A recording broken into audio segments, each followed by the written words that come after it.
som nenašiel cestu k ľuďom, čo sa stále upachtení niekam ponáhľali, čo v živote nehľadali štvorlísky na lúkach,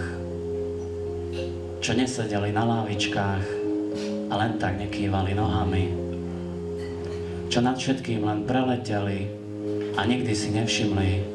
maličkosti a jemné otiene, čo nepresedeli niekoľko hodín len tak v neplodných filozofických debatách, čo nikdy nepísali básne, čo mi kradli ilúzie, čo v nich vyhasínali všetky moje ohne, čo sa nikdy nemilovali mimo postele, čo radi konverzujú o umení prídavnými menami a stále hrajú divadlo, čo keď si nedajú pozor, opijú sa, potom dlho plačú, potom sa dlho ospravedlňujú, čo snívajú o veľkom potlesku,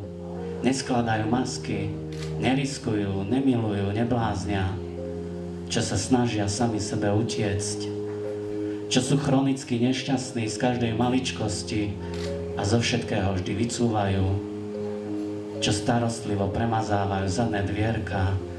všetko plánujú, všetko hodnotia, všetko premyslia, čo sa modlia k racionalite,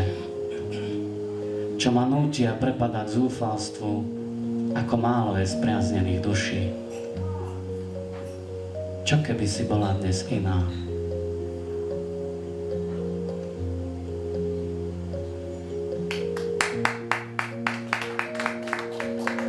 Umrtvujem svoj mozog,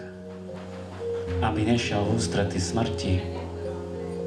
No neviem, či mám zostarnúť s priateľmi a mám strach byť ako oni. A mám strach prebudiť sa starý vedľa ženy a moje možnosti v medziľudských vzťahoch pomaly umierajú. Padám do tvojich rúk a všetko ti závidím, aj seba, lebo už len ty sa na mňa takto pozeráš. Smiešne nežne mi utieraš slzy, keď ťa chcem oklamať, že som na nejakom žúre stretol inú, keď chcem naposledy odísť vo veľkom štýle, pretože som kedysi dávno nestihol dospieť